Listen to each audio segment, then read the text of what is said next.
Super Saturday first మ్యాచ్లో ఢిల్లీదే పైచేయి. Mumbai Indians 162 runs score చేసింది. బౌలింగ్తో ఈజీగా డిఫెండ్ చేస్తారు అనుకున్నారు. బట్ ఢిల్లీ క్యాపిటల్స్ మ్యాచ్ని ఫుల్గా రివర్స్ చేసింది. Sameer Rizvi 1 man షోతో Mumbai ఇండియన్స్కి సాకిచ్చారు.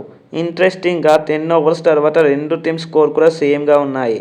But difference ఎక్కడ వచ్చిందంటే ముంబై ఇండియన్స్ ఫినిషింగ్ వీక్గా ఉండడం, అలానే డీసీ ఫినిషింగ్ స్ట్రాంగ్గా ఉండడం. ఇక డీటెయిల్ రివ్యూలోకి వెళ్తే ఫస్ట్ బ్యాటింగ్ చేసిన ముంబై ఇండియన్స్ స్టార్టింగ్లో కొంచెం స్ట్రగుల్ అయ్యారు. తిలక్ వర్మ డక్ అవుట్ అవ్వడం, రికల్టన్ ఎర్లీగా అవుట్ అవ్వడం. బట్ అప్పుడే రోహిత్ శర్మ అండ్ సూర్యకుమార్ యాదవ్ మధ్య పార్ట్నర్షిప్తో కంబ్యాక్ ఇచ్చారు. స్కై అయితే స్టైలిష్గా 51 రన్స్ స్కోర్ చేశాడు. ఇక లాస్ట్లో నమన్దీర్ బౌస్ట్ క్విక్గా రన్స్ స్కోర్ చేయడంతో ముంబై ఇండియన్స్ 162 రన్స్కి రీచ్ అయింది. స్కోర్ చూస్తే కాంపిటేటివ్ టోటల్ లాగా కనిపించింది.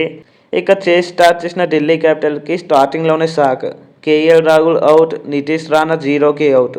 ఇక స్కోర్ చూస్తే 7-2గా ఉంది. ఇక్కడే మ్యాచ్ ముంబై సైడ్కి వెళ్ళిపోయింది అనిపించింది. అప్పుడే ఎంట్రీ ఇచ్చారు సమీర్ రిజ్వీ. ప్రెజర్లో ఉన్న సిచ్యువేషన్, కానీ ఫియర్లెస్ బ్యాటింగ్తో గేమ్ని మర్చిపోయారు. బౌండరీస్, సిక్సెస్ కంటిన్యూస్గా అటాక్ చేస్తూ ఇలా ముంబై ఇండియన్స్ బౌలర్స్పై విరుచుకుపడ్డారు. ఆపోజిట్ బౌలర్స్ ఎవరైనా సరే బౌండరీల వర్షం కురిపించారు. నిశాంకతో కలిసి సాలిడ్ పార్ట్నర్షిప్ బిల్డ్ చేశారు. దీంతో మ్యాచ్ని స్లోగా డీసీ సైడ్కి తీసుకెళ్లారు. రిజ్వీ అన్స్టాపబుల్ మోడ్లో 51 బాల్స్లోనే 90 రన్స్ స్కోర్ చేశారు. ముంబై ఇండియన్స్ బౌలర్స్కి ఆన్సర్ లేకుండా చేశారు. ఆల్మోస్ట్ సింగిల్ హ్యాండెడ్గా మ్యాచ్ని ఫినిష్ చేశారని చెప్పాలి. లాస్ట్లో డేవిడ్ మిల్లర్ కామ్గా ఫినిష్ చేశారు. దీంతో డీసీ 18.1 ఓవర్స్లోనే చేస్ కంప్లీట్ చేసింది. 6 వికెట్స్తో ఈజీ విక్టరీ కొట్టింది. ఈ మ్యాచ్లో ఒక థింగ్ అయితే క్లియర్ అయింది.